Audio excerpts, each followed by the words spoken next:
დიახ, მოგესალმებით. ნუ არაფერი ეს ჩვენთვის უცნობი არ არის, აქამდეც ხშირად გაჟღერებულა იგივე სახის განცხადებები, რა თქმა უნდა. მნიშვნელოვანია ის, რომ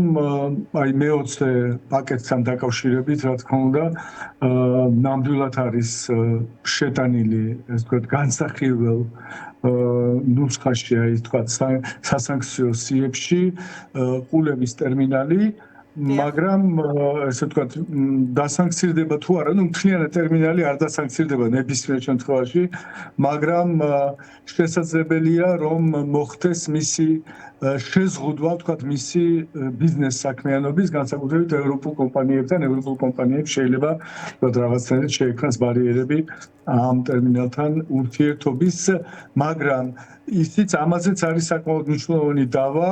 მე რატომაც ვფიქრობ, რომ საბოლოო ჯამში არ მოხდება დასანქცირება, მაგრამ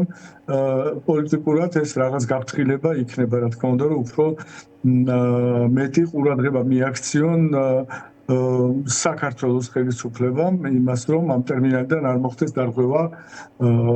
ევროპული სანქციების გვერდის ავლა ამ ტერმინალის გამოყენებით. ხო, სხვათაშორის ყობახიძემაც ეს თქვა ბატონ კახა, რომ ჩვენ რომ მივაწოდეთო ყულებთან დაკავშირებით სრული ინფორმაციაო ევროკომისიას და იმედი გვაქვს, რომ არ მოხდება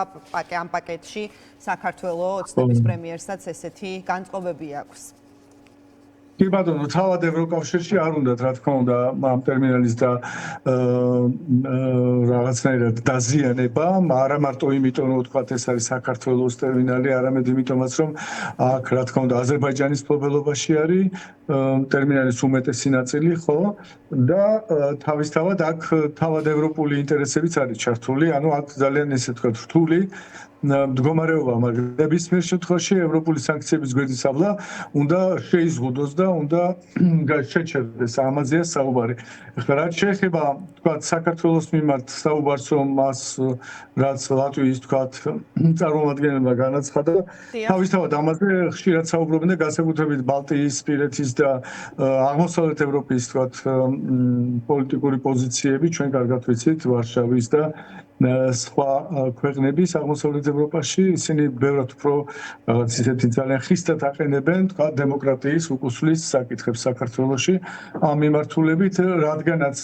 საკითხების განიხილება ასევე კანდიდატი ქვეყნების მდგომარეობა და მათ შორის მოლდოვასა და საქართველოს ინტეგრაციის საკითხი ევროკავშირში ამ შეხვედრაზე, რა თქმა უნდა, ამ მიმართებაში იქნება ძალიან ბევრი კრიტიკა. რაც თავარი საკითხი, რაც შეიძლება ჩვენს დღეს იყოს საინტერესო, ჩვენ ეს ყველაფერი ვიცით და ასევე გასაგებია ყველა პოზიციებია ჩვენთვის ცნობილი, მათ შორის საქართველოს მთავრობის პოზიციებიც, მაგრამ რაც შეეხება, ვთქვათ, სიახლეს, ეს არის თავისთავად აი ეს უпростоოდ გეგმა, შემუშავებული გეგმა, რომელიც წარადგინა უმაღლესმა წარმომადგენელმა ევროკავშირის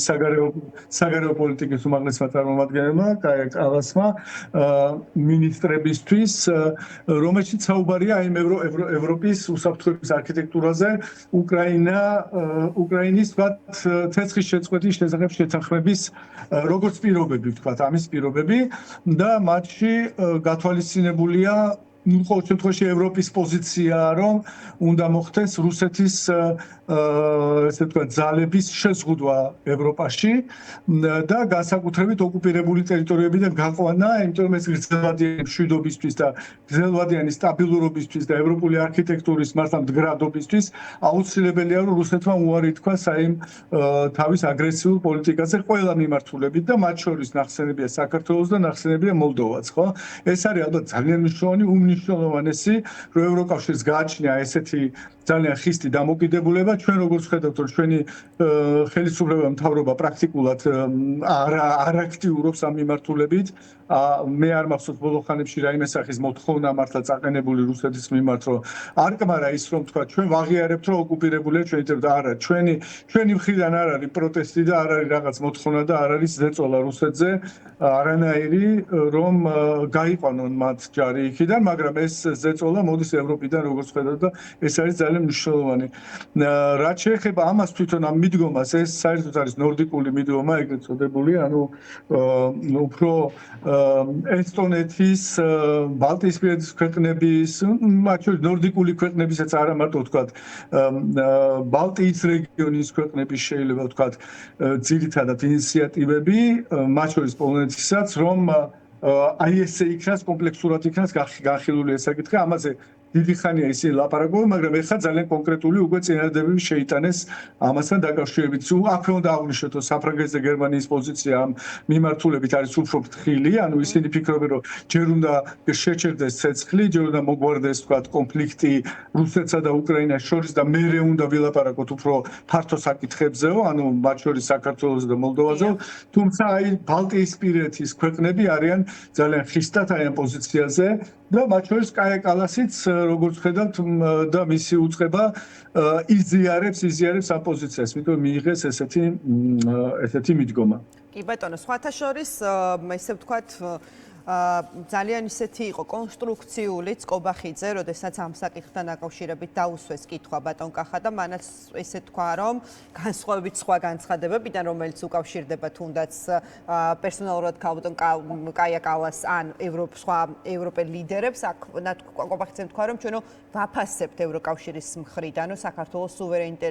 სუვერენიტეტისა და ტერიტორიული მთლიანობის ხარდაჭერა ზოგადად და თუ კონკრეტული ფორმაც ექნება ამ ხარდაჭერას კიდევ უფრო მისასალმებელი აღმოჩნდებაო,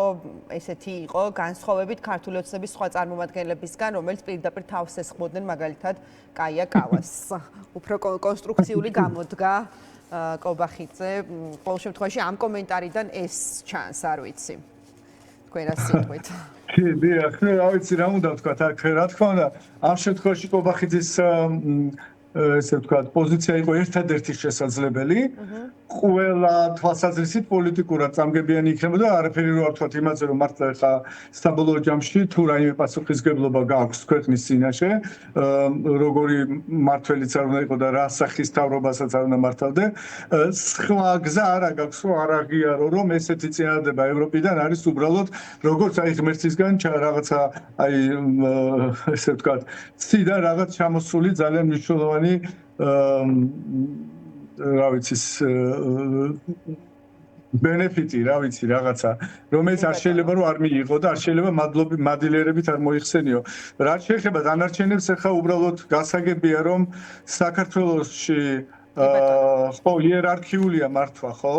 და საქართველოში ხო ესეთი პირამიდულია, ხო? ანუ ზევიდან მოდის ყველაფერი და ქვევით როგორც ჩანს, ქვევით